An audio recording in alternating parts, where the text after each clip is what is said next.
Okay, everybody, here's my first video in my installment on my series about recruiting. Like I said, this series of videos is it's kind of in response to TJ LSU Dad's videos about recruiting, with this comparison of Cam Akers and Delmonte Hall and some of the other guys he's helped get D1 offers because he's putting their video out on the internet and people are starting to come around and see them because they're overlooked. And one of his videos, he mentions about how, some of it is because of these recruiting sites and stuff, these players aren't able to get to their camps. It costs a lot of money. It's a lot of money to travel. The expenses get very heavy. And if you don't make it, you don't get rated. You don't get rated. Some of these schools don't see you. And to be honest, uh, the the pressure from schools to get their coaches to get high ranked recruiting classes, will force them to go after guys, with big stars. And that's not something that people are out there saying explicitly, but you can definitely see how that would influence how some coaches, some schools may be recruiting. They may go for guys who got big stars already to make so that they can say, look, our school has the number 7 recruiting class in the nation because you got this guy who was rated a 5-star. Whether or not he actually pans out or is worthy of being a 5-star is another question.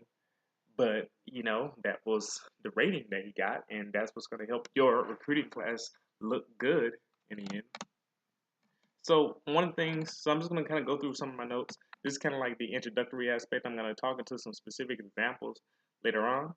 But so just to recap a little bit of what TJ said, kids who don't make it to the regional camps, when I put regional very loosely, because they're in these bigger and like mainstream places, where like Houston or maybe a bigger city in Florida or areas where everyone has to like travel to. Let's say you live out in the country, Midwestern area, you may not be able to get to, but they don't make it to these regional camps and they don't get rated by the big recruiting sites. 24/7 Sports, ESPN, Rivals, which has been around for a really long time, and Scout. Those are big four, and the camps cost money. Somewhere about $90 sometimes. So $90 doesn't seem like the most.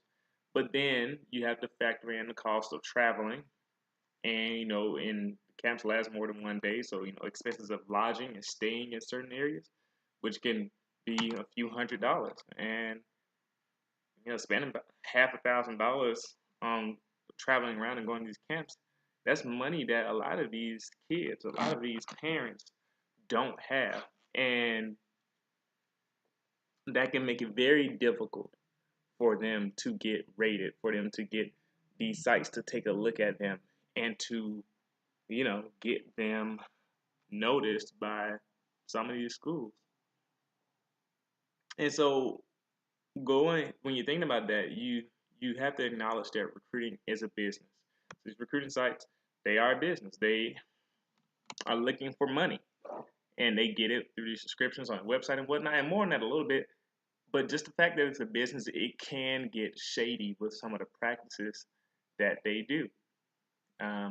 One of those things is a bump in the recruiting. Like, when certain schools start recruiting guys, they get a bump. And I commented on TJ's video about the Alabama recruiting bump. And being an Alabama fan, I've noticed this happen, and I'm going to do videos later on. And other people have noticed it happen, even sports writers themselves. So I'm going to post the links in my comment section so you can see where they are. In the description, so you can click on them if you want to. But the SB Nation had an article on the Alabama recruiting bump. AO.com did an article on how our recruiting rank is determined. SB Nation did another article about why college football recruiting rankings are a flawed metric because, it's tough to get you really can't get an objective. This will determine what will make a player great. There's no way to do that because some players are going to outperform, some players are going to develop better, coaches are going to help some guys get better than what they are, and you just never know.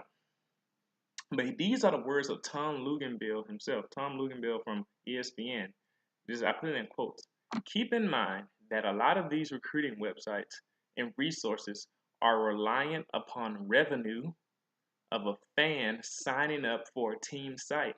So, they're getting their money from fans of these teams who come into the team site that they created, talking about the players they might be getting, putting news out, and they're hoping that these fans sign up for a monthly subscription for their news, kind of like just paying for a team newspaper, basically, but with their information. And you'll see it. You go on Rivals or Scout or something, and they're like, "Oh, you can read the first paragraph of this article." But in order to get the real inside information or to continue reading this article, you need to be a subscriber. You need to pay for the monthly access, and then you'll get all the inside scoop. That type of thing, trying to get you to buy it. They go for the subscription sales, which is nothing inherently wrong with getting a subscription sale. But I'm just going to show you that this is done for money. They want to get money, they want to get paid to do what they do, which is understandable. But what that does is it opens you up to things like this happening. One of the incentives for subscribing is that these sites will want to get people to subscribe, so they'll try to make the fan site seem good by maybe pumping and priming up the players of these fan schools. So like maybe they want to get some LSU fans to subscribe to the team site for the LSU, and so they might see a guy that LSU is recruiting who's about a 3 or close to 4-star, maybe even a 2-star guy, and they start pumping him up a little bit and doing a little bit more stories on him, and maybe boosting his rating up to maybe a 3-star, maybe boosting it up to a 4-star, and that gets the fans more excited, and they're probably more likely to sign in to see what more information they can get and pay for the subscription so they can see, oh, what's going on with this guy? Why is he so good? And it happens. I've seen it happen even with Alabama, and not necessarily for that purpose, but probably so with that happening as well. But I've seen it where because Alabama's had success, and a lot of guys that they get go on to have success, when Alabama starts recruiting a guy, the recruiting sites start to kind of bump up their ratings a little bit, and they'll say that it's not true. As a matter of fact, I'm going to read different quotes from when they were asked about it here. So specifically about Alabama here, Tom Luganville says, and this is about the recruiting bump. It absolutely exists because of subscription sales. So he says that he thinks the recruiting bump for Alabama exists and other schools because of those subscription sales we were just talking about. Scout.com's Brandon Huffman says, we don't do it, but others might.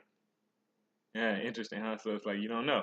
24/7 Sports, J.C. Sherbert says, nah, but they do produce a lot of NFL talent, which matters. So he says, he gave a roundabout answer. He said, no, it doesn't really happen. But they do produce a lot of NFL talent, so that may influence. So basically what he said was that I'm not going to say that it happens, but the fact that they are very successful in sending people to the NFL may influence the ranking. So it's like something's going on there. And then only Rivals, Mike Farrell, he's the only one who just flat out denied it. He said, nope, said it doesn't happen. So he denied it flat out. And then that same article, it says it seems to be apparent for USC, Notre Dame, and Ohio State as well. They get a bump when they start recruiting certain guys. That's really interesting. And so here's the crazy part about all this. The bumps are not necessarily bad if the sites reevaluate the ratings for the right reasons. So if Alabama starts recruiting a guy who these sites put as a 2-star, and the site says, Nick Saban's taking a lot of interest in this 2-star guy, maybe we should take a look at him. They look at the film again and say, you know what, he's better than we thought. And they boost him up to a 4-star, then it's like, okay, well, that makes sense. Or Ohio State, Urban Meyer, if he starts recruiting this guy who's not even ranked, and then, Rivals or, 24/7 may say, why is Urban Meyer recruiting this guy? Let's take another look at him. They look at his stuff and they say, oh, you know what, actually, he has enough talent. We think he's about a 3-star. And, in that case, it's good because it helps the player. But it's wrong if they, are doing it for the sole purpose of trying to incentivize people to sign up for the subscription sites to make money. It's like, this guy really didn't look at the film on him again.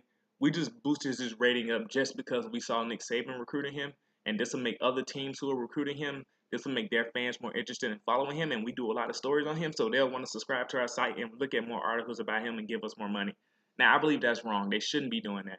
And the problem is what that does is that puts a heavy focus on the guys that they see that comes to their camps, and they get to mess around with all their stars and the people that they've seen. But what about the people, those players that didn't get to make it to the camp, those talented players who may be outperforming some of these guys that they haven't even taken into account because they're so focused on, their subscription sales and getting these bumps up. And not only that, but you have to take into account that the metrics used to give these guys their star ratings, is not guaranteed accuracy. You can get there 40 times, you can get there high in speed. All those things are important. You can see a little bit of film, and you can see how they do against some of the better athletes in these camps where they play against some of the other good players that they're seeing. And, they develop a system out of that, and they get some stars. And now this is not to say that it doesn't work, because at times, exactly what they say tends out to be true about a guy. But it's not always the case, as we see 3 stars outperform 5 stars sometimes. But what I am trying to say is that this is not a sole determinant of what's going to happen with these players. You can't figure out their character just from these camps, from the interviews. You can't figure out how they're going to develop. You can't figure out how they're going to fit into a particular system. You don't know how the coaches are going to interact with this guy. You don't know if they're going to transfer. You don't know if they, it's so many things that can impact how a player develops and how good they're going to turn out to be. And one of the biggest tragedies of it all is just that, like I said, there are players who are overlooked. Players in the Midwest, players in New Mexico, players in Wisconsin, players in North Dakota. These places aren't going out there because these places aren't known for producing great talent.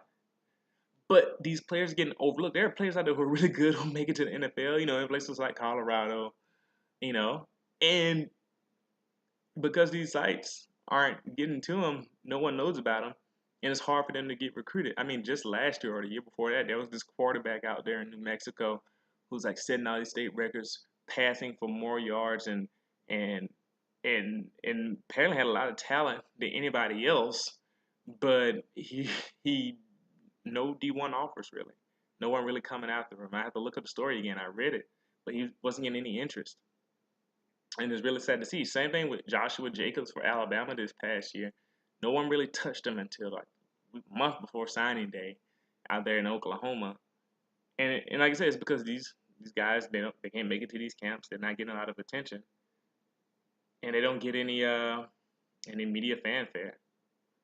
And so when it comes to these recruiting sites, what I'm trying to say is that it's not the end all be all. That's why I did a video back in 2016, like near the summertime or early, like near the beginning of the season, about how recruiting rankings, they're fun to keep up with, but they're not the end all be all of determining how successful your team's going to be, because it's not an exact science.